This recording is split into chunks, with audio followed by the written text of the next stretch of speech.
بسم اللہ الرحمن الرحیم۔ ڈیئر اسٹوڈنٹس، السلام علیکم۔ کلاس فرسٹ ایئر اردو کا آج ہمارا چوتھا لیکچر ہے۔ آج کے اس لیکچر میں ہم نے سر سید احمد خان کے سبق اپنی مدد آپ کا مطالعہ کرنا ہے۔ بیٹا اس سے پہلے میں سر سید احمد خان کون تھے اس کے حوالے سے تھوڑا سا بتا دیتا ہوں۔ اس کے بعد میں اس وقت تاریخ میں سر سید کا کیا مقام ہے یہ بات آپ کو بتاؤں گا، تاکہ اس کا مضمون پڑھنے سے پہلے ہمیں یہ پتہ چل سکے کہ جس صاحب مضمون کو ہم پڑھ رہے ہیں وہ کن اوصاف کا حامل تھا اور وہ کون سے معاشرتی، معاشی، اقتصادی اور سماجی حالات تھے جن میں اس شخصیت نے جنم لیا، وہ کون سا خاندان تھا جہاں پہ آپ کی تربیت ہوئی۔ تو بیٹا سر سید احمد خان 17 اکتوبر 1817 بمطابق 5 ذوالحجہ 1232 ہجری کو دہلی میں اپنے نانا خواجہ فرید کی حویلی میں پیدا ہوئے۔ ان کا نام احمد رکھا گیا۔ سید ان کے نام کا سابقہ اس لیے بنا کہ وہ خاندان سادات سے تعلق رکھتے تھے۔ ان کے بڑے بھائی کا نام سید محمد اور بڑی بہن کا نام صفیۃ النساء بیگم تھا۔ سید احمد سب سے چھوٹے تھے۔ ان کے والد سید محمد متقی، جن کا سلسلہ نسب 35 واسطوں سے آن حضرت صلی اللہ علیہ وآلہ وسلم تک پہنچتا ہے، بادشاہ وقت کے مقربین میں شامل تھے۔ ان کے نانا فرید الدین احمد نامور صاحب علم و فضل اور صوفی منش انسان تھے اور ریاضی میں مہارت رکھتے تھے۔ اس زمانے میں جیسا کہ مسلمان اشراف کے بچوں کی تعلیم کا عام دستور تھا، سید احمد محلے کے مکتب میں قدیم فارسی نصاب کی کتابیں پڑھنے کے بعد 18 سال کی عمر میں فارغ التحصیل ہوئے۔ 1837 میں ان کے بڑے بھائی سید محمد نے اردو زبان کا ایک اخبار سید الاخبار کے نام سے جاری کیا، جس میں یہ بھی لکھنے لگے۔ تو بیٹا مختصر بہت طویل تعارف ہو جائے گا۔ سر سید احمد خان اپنے بھائی کے اخبار سے انہوں نے لکھنے کا کام شروع کیا اور مسلمانوں کی اصلاح کا بیڑا اٹھایا، اور اس کے بعد ان کا یہ سلسلہ بڑا طویل ہوتا چلا گیا۔ اس سلسلے میں آپ نے کئی کتابیں لکھیں۔ ان کتابوں کا ایک مختصر سا میں آپ کو جو ہے وہ تعارف بتا دیتا ہوں، نام بتا دیتا ہوں۔ سر سید احمد خان کی سب سے پہلی کتاب ہے جامع جم۔ یہ انہوں نے 1839 عیسوی میں تحریر کی تھی۔ اس میں امیر تیمور سے لے کر بہادر شاہ ظفر تک خاندان مغلیہ کے تمام بادشاہوں کے حالات و واقعات کو پیش کیا گیا۔ ایک ان کی کتاب 1841 عیسوی میں جو دوسری شائع ہوئی، اس کا نام ہے انتخاب الاخوین۔ ایک کتاب ہے ان کی جلا القلوب بذکر المحبوب۔ ایک کتاب ہے ان کی تحفہ حسن، اور اگلی کتاب ہے ان کی تسہیل فی جر ثقیل۔ اگلی چھٹی کتاب ان کی ہے فوائد الافکار فی اعمال فجار۔ ساتویں ان کی کتاب ہے اثار الصنادید۔ اثار الصنادید یہ دہلی کی عمارتوں کے بارے میں لکھی گئی ہے۔ ایک ان کی کتاب ہے قول متین در ابطال حرکت زمین۔ ایک ان کی کتاب ہے کلمت الحق۔ اگلی ان کی کتاب کا نام ہے ترجمہ فیصل جات صدر شرقی و صدر غربی۔ اگلی ان کی کتاب کا نام ہے راہ سنت و رد بدت۔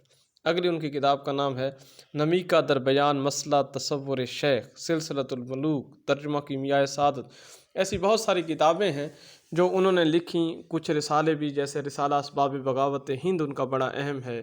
اس طریقے سے خطبات احمدیہ، آخر پہ انہوں نے تفسیر القرآن لکھی۔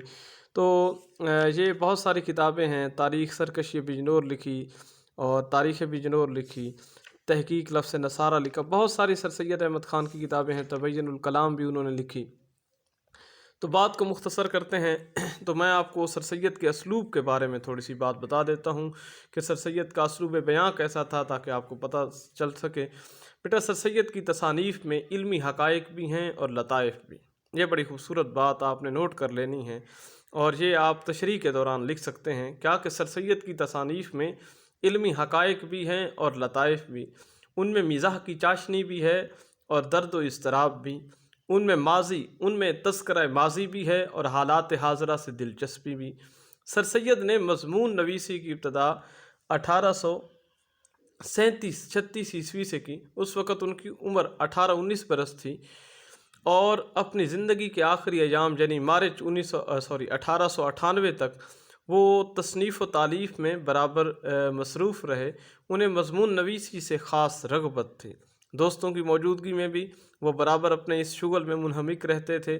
زندگی کی عام مصروفیتوں کے باوجود قلم ان کے ہاتھ سے نہیں چھوٹا۔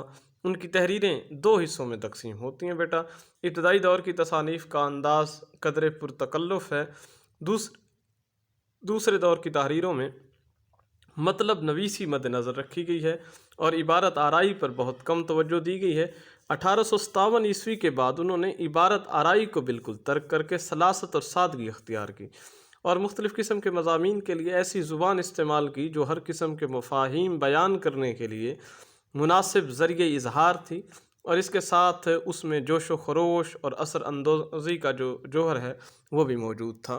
تو بیٹا یہ سر سید کے تعارف کا ہلکا سا میں نے آپ کو بتایا ہے۔ اب چونکہ سر سید احمد خان ایسی نابغہ روزگار شخصیت تھے جن کے بارے میں بات کرتے ہوئے وقت ہمیشہ کم پڑ جاتا ہے، بات طویل ہو جاتی ہے، اب میں ہلکا سا ان کا سر سید کا دور حاضر میں تاریخ میں کیا مقام ہے تو وہ آپ کو بتا دیتا ہوں۔ سر سید نے بیٹا اپنی طویل اور مصروف زندگی میں بہت سے مفید کام کیے۔ مسلمانوں پر سے غدر کا الزام دور کیا، مسلم معاشرے کی اصلاح کی جسے مسلمانوں کے متوسط طبقے نے قبول کیا، فطرت کی پیروی اور عقل پسندی کے زیر اثر مذہبی مسائل کی توجیہ کی، لیکن یہ سب باتیں وقتی اور ہنگامی تقاضوں سے متعلق ہیں۔ ہمارے نزدیک ان کے دو کارنامے مستقل قدر و قیمت رکھتے ہیں اور انہی کی بدولت وہ اپنی کئی اجتہادی غلطیوں، توجیہی لغزشوں اور بشری خامیوں کے باوجود ایک ایسے مسلح ہیں جن سے مسلم معاشرہ آج تک فیض یاب ہو رہا ہے۔ وہ دو خوبیاں ان میں کون سی ہیں؟ پہلی ہے کہ ادب اردو کو عام زندگی کا ترجمان بنانا اور مسائل حیات پر تنقید کا ایک ذریعہ قرار دینا۔ مسائل حیات پر تنقید کرتے وقت موجود الوقت ترقیوں سے استفادہ کرنا، یہی وجہ ہے کہ وہ ہمارے پہلے انسان دوست ادیب کہلانے کے مستحق ہیں۔ یقینی بات ہے جو سر سید احمد خان کی تحریروں کو جنہوں نے پڑھا ہے اور جنہوں نے سر سید احمد خان کی فکر کو سمجھا ہے وہ میری اس بات سے اتفاق کریں گے۔ اور بیٹا یہ میں نے آپ کو سر سید کی تمام تحریریں جو میں نے پڑھی ہیں اس کے بعد جو میں نے نچوڑ نکالا میں نے آپ کو یہ بات بتا دی۔ دوسرا جو سر سید کا یہ خوبی ہے جو ان کو ہمیشہ زندہ رکھے گی اور ان کو ایک مسلح ثابت کرے گی وہ یہ ہے کہ دو قومی نظریے پر اعتماد اور مسلمانوں کو اپنے علیحدہ وجود کی بقا کی تلقین، یعنی انڈین نیشنل کانگریس میں شمولیت سے روکنا، جس کا نتیجہ ایک آزاد اسلامی مملکت پاکستان کی صورت میں ہمارے سامنے آتا ہے۔ آپ کو معلوم ہونا چاہیے سر سید بھی ایک دور میں ہندو مسلم اتحاد کے حامیوں میں سے تھے، لیکن جب 1867 میں بنارس کے مقام پہ اردو ہندی تنازع کا آغاز ہوتا ہے تو تب سر سید احمد خان اپنی رائے کو تبدیل کر لیتے ہیں۔ تو چلو اب ہم ان کے مضمون اپنی مدد آپ کی طرف آتے ہیں جو آج کا ہمارا تو بیٹا سر سید احمد خان کا جو مضمون سر سید احمد خان کا مضمون اپنی مدد آپ جو ہمارے سلیبس میں شامل ہے اس کا آغاز کرتے ہیں۔ سر سید احمد خان نے اپنے اس مضمون کا آغاز اس مصرع سے کیا ہے کہ خدا ان کی مدد کرتا ہے جو اپنی مدد کرتے ہیں، God helps those who help themselves، کہ اللہ رب ذوالجلال بھی انہی قوموں کی مدد کرتا ہے جو خود اپنی مدد کے لیے نکلتی ہیں۔ وہ ایک حضرت اقبال علیہ رحمہ کا ایک شعر ہے کہ چلنے والے نکل گئے ہیں جو ٹھہرے ذرا کچل گئے ہیں، چلنے والے ہمیشہ منزل کو پہنچ جاتے ہیں۔ تو بیٹا یہ شعر آپ اس سبق کے کسی بھی پیراگراف میں جو ہے بطور حوالہ کے طور پر پیش کر سکتے ہیں۔ چلو سبق کا آغاز کرتے ہیں۔ یہ ایک نہایت عمدہ اور آزمودہ مقولہ ہے بیٹا، آزمودہ آزمائے ہوئے کو کہا جاتا ہے۔ اس چھوٹے سے فقرے میں انسانوں کا اور قوموں کا اور نسلوں کا تجربہ جمع ہے۔ ایک شخص میں اپنی مدد کرنے کا جوش اس کی سچی ترقی کی بنیاد ہے، اور جب کہ یہ جوش بہت سے شخصوں میں پایا جاوے، میرے بیٹے شخص کی جمع ہے، پایا جاوے مراد ہے پایا جائے، تو وہ قومی ترقی اور قومی طاقت اور قومی مضبوطی کی جڑ ہے۔ جبکہ کسی شخص کے لیے یا کسی گروہ کے لیے کوئی دوسرا کچھ کرتا ہے تو اس شخص میں سے یا اس گروہ میں سے وہ جوش اپنی مدد کرنے کا کم ہو جاتا ہے، اور ضرورت اپنی مدد کرنے کی اس کی دل سے مٹتی جاتی ہے، اور اس کے ساتھ غیرت جو کہ ایک نہایت عمدہ قوت انسان میں، بیٹا یہ آپ کو بڑا اہم MCQs بھی ہے کہ انسان میں سب سے عمدہ قوت کیا ہے، تو یہ کیا ہے؟ غیرت، اور اس کے ساتھ عزت جو اصلی چمک دمک انسان کی، اور انسان کی اصل چمک دمک کیا ہے؟ چمک دمک عزت ہے، اور اس کی سب سے عمدہ قوت کا نام غیرت ہے۔ یہ دو MCQs بڑے اہم ہیں جو اکثر و بیشتر پوچھے جاتے ہیں، اور اکثر بچے ان کو مکس اپ کر دیتے ہیں۔ آپ نے مکس اپ نہیں کرنا، ان کو الگ الگ آپ نے انڈر لائن کر لینا ہے اور نوٹ کر لینا۔ اور جبکہ ایک قوم کا یہ حال ہو تو وہ ساری قوم دوسری قوموں کی آنکھوں میں ذلیل اور بے عزت ہو جاتی ہے۔ سر سید احمد خان نے اپنے مضمون کے آغاز میں ہی اپنی مدد آپ کے اس بات پہ زور دیا ہے کہ ہمیشہ ترقی وہی کرتے ہیں جو خود اپنے آپ کو تبدیل کرنے کی اپنے اندر ہمت رکھتے ہیں۔ جو خود کو تبدیل کرنے کی ہمت نہیں رکھتے وہ کبھی بھی ترقی نہیں کر سکتے، وہ چاہے ایک شخص ہو، فرد ہو، کوئی قوم ہو، کوئی گروہ ہو۔ اور ایسی قومیں، ایسے گروہ اور ایسے لوگ جو خود اپنے حالت کو بدلنے کے لیے تگ و دو نہیں کرتے، کوشش و کاوش نہیں کرتے، وہ دوسروں کی آنکھوں میں ذلیل، رسوا اور خوار ہو جاتے ہیں اور اپنی عزت کو کھو بیٹھتے ہیں۔ سر سید احمد خان نے انسان میں دو چیزیں بتائی ہیں۔ سب سے عمدہ قوت غیرت بتائی ہے، اور غیرت کبھی یہ گوارا نہیں کرتی کہ آپ کسی دوسرے کے سامنے ہاتھ پھیلائیں، کسی دوسرے کے سامنے جائیں۔ حضرت اقبال علیہ رحمہ نے فرمایا تھا کہ غیرت ہے بڑی چیز جہان تگ و دو میں، پہناتی ہے درویش کو تاج سرے دارا۔ اور انسان کی جو چمک دمک ہے وہ اس کی عزت ہے، اور انسان جب کسی کے سامنے سوال کرتا ہے تو اس کی عزت پہ آنچ آتی ہے، اس کی عزت ضعیف ہو جاتی ہے، کمزور ہو جاتی ہے۔ آگے سر سید فرماتے ہیں کہ یہ ایک نیچر کا قاعدہ ہے، یہ ایک نیچر بیٹا قدرت کو کہا جاتا ہے۔ قدرت کا یہ قانون ہے کہ جیسا مجموعہ قوم کی چال چلن کا ہوتا ہے، یقینی اسی کے موافق اس کے قانون اور اس کے مناسب حال گورنمنٹ ہوتی، کہ جیسے لوگ ہوتے ہیں ویسی ہی حکومت ہوتی ہیں۔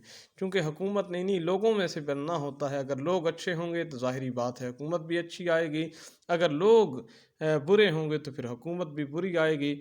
اگر لوگ اچھا سوچیں گے تو پھر ان کے قانون بھی اچھے بنیں گے، اگر لوگ برا سوچیں گے تو پھر ان کے لیے قانون بھی برے بنیں گے۔ جس طرح کہ پانی خود اپنی پنسال میں آ جاتا ہے بیٹا، جیسے پانی ہمیشہ گہری جگہ پہ آ جاتا ہے، ایسے ہی یہ ساری چیزیں بھی خود بخود اپنی جگہ پہ آ جاتی ہیں۔ اس طرح عمدہ رعایا پر عمدہ حکومت ہوتی ہے، اور جاہل و خراب اور ناتربیت یافتہ رعایا پر ویسی ہی اکھڑ حکومت کرنی پڑتی۔ جو لوگ درست نہیں ہوتے ان پہ حکومت بھی ویسے ہی جو ہے اکھڑ مزاج قسم کی ہوتی ہے۔ تمام تجربوں سے ثابت ہوا ہے کہ کسی ملک کی خوبی و عمدگی اور قدر و منزلت میں بنسبت وہاں کی گورنمنٹ کے عمدہ ہونے کے زیادہ تر اس ملک کی رعایا کے چال چلن، اخلاق و عادات، تہذیب و شائستگی پر منحصر ہے، کیونکہ قوم شخصی حالتوں کا مجموعہ ہے، اور ایک قوم کی تہذیب در حقیقت ان مرد و عورت اور بچوں کی شخصی ترقی ہے جن سے وہ قوم بنی ہے۔ سر سید احمد خان کہتے ہیں کہ تمام تجربات سے یہ بات ثابت ہو چکی ہے، یہ بات واضح ہو چکی ہے کہ کسی ملک کی خوبی اور عمدگی، کسی ملک کی ترقی کا انحصار جو ہے وہاں کی گورنمنٹ کے اچھا ہونے سے کہیں زیادہ وہاں کے لوگوں پر ہے۔ اگر وہاں کے لوگ اچھے ہوں گے، اچھے اخلاق کے حامل ہوں گے، محنت کرنے والے ہوں گے، اپنی دنیا کو بدلنے والے ہوں گے، اپنی دنیا کو بہتر بنانے والے ہوں گے، اپنی ترقی کے خواہش مند ہوں گے، اپنی ترقی کے خواہاں نظر آئیں گے، تو خود بخود وہ قوم بھی اچھی بن جائے گی۔ لیکن اگر ہم کسی گورنمنٹ سے یہ امید کرتے رہے کہ کوئی حکومت آئے گی اور وہ ہمیں تبدیل کرے گی، تو کبھی بھی ایسا نہیں ہوگا۔ اگر کسی قوم نے اپنے آپ کو بدلنا ہے، کسی قوم نے اپنے آپ کو اوپر لے کے جانا ہے، اپنی حالت کو دوسروں سے بہتر بنانا ہے، تو خود محنت کرنی ہوگی۔ آگے سر سید فرماتے ہیں کہ قومی ترقی مجموعہ ہے شخصی محنت، شخصی عزت، شخصی ایمانداری، شخصی ہمدردی کا۔ کہ قصہ مختصر کہ قوم کی ترقی شخص کی محنت، شخص کی ایمانداری سے اور شخص کی قدر، یہ تمام تر چیزیں اس شخص سے جو ہے منحصر ہیں۔ اگر شخص بہتر ہوگا تو قوم بھی بہتر ہو جائے گی۔ اس طرح قومی تنزلی مجموعہ شخصی سستی، شخصی بے عزتی، شخصی بے ایمانی، شخصی خود غرضی اور شخصی برائیوں کا۔ قصہ مختصر کہ انسان کو خود کو بہتر ہوا۔ حضرت اقبال علیہ رحمہ نے فرمایا تھا کہ تو اپنے من میں ڈوب کے پا جا سراغ زندگی، اگر تو میرا نہیں بنتا نہ بن، اپنا تو بن۔ اگر تو اپنا بن جائے گا تو پھر دنیا میں خود بخود جو ہے وہ چینج آ جائے گا۔ نا تہذیبی و بد چلنی جو بد اخلاقی و تمدنی یا باہمی معاشرت کی بدیوں میں شمار ہوتی ہے، در حقیقت وہ خود اس شخص کی آوارہ زندگی کا نتیجہ ہے۔ اگر ہم چاہیں کہ بیرونی کوششوں سے ان برائیوں کو جڑ سے اکھاڑ ڈالیں اور نیست و نابود کر دیں تو یہ برائیاں کسی اور نئی صورت میں اس سے بھی زیادہ زور و شور سے پیدا ہو جائیں گی جب تک شخصی زندگی اور شخصی چال چلن کی حالتوں کو ترقی نہ کی جائے۔ تو بیٹا اگر ہم چاہتے ہیں کہ ہم باہر کی کسی طاقت سے اپنی قوم کی کمزوریوں کو، اپنی قوم کی سستیوں کو، ساری چیزوں کو ختم کر دیں گے تو یہ بات ناممکن ہے۔ باہر کی کوئی طاقت ہمیں آ کے سدھارے گی نہیں، ہم خود جب تک سدھریں گی نہیں، اور جب ہم میں سدھار آ جائے گا تو قوم بھی سدھر جائے گی۔ تو قصہ مختصر یہ ہے، سر سید احمد خان انسان کو اپنی حالت کو بہتر بنانے کے لیے، اپنے ارادوں کو مضبوط کرنے کے لیے اور مستقل رہنے کے لیے جو ہے وہ کوشش کرتے ہیں کہ ہمیں اپنے آپ کو بدلنا ہوگا۔ جب ہم بدلیں گے تو قوم بھی بدل جائے گی، کیونکہ قوم جو ہے لوگوں کا مجموعے کا نام ہے، لوگوں کے اجتماع کا نام ہے۔ تو لوگ جب تک اچھے نہیں ہوں گے تو قوم بھی اچھی نہیں ہوگی۔ تو بیٹا آپ نے یہاں تک دیکھنا ہے۔ آپ کو سیاق و سباق کا تشریح کا طریقہ کار پہلے کلاس میں نے بتایا تھا، تو اسی چیز کو مد نظر رکھتے ہوئے آپ نے یہ جو ایک پیراگراف ہے، یہ ایک نیچر کا قاعدہ ہے، اس پیراگراف کی آپ نے سیاق و سباق کے حوالے سے تشریح لکھنی ہے اور مجھے بھیجنی ہے تاکہ میں آپ کو دیکھ سکوں تشریح کہ اس میں کوئی کمی پیشی ہو تو میں آپ کو بتا سکوں۔ سیاق و سباق بھی آپ نے سبق کا مطالعہ کرنا ہے ساتھ میں، جیسے ہمارا چیپٹر کمپلیٹ ہوگا تو آپ کا یہ پورا سوال کمپلیٹ ہو کر میری طرف آنا چاہیے۔ والسلام۔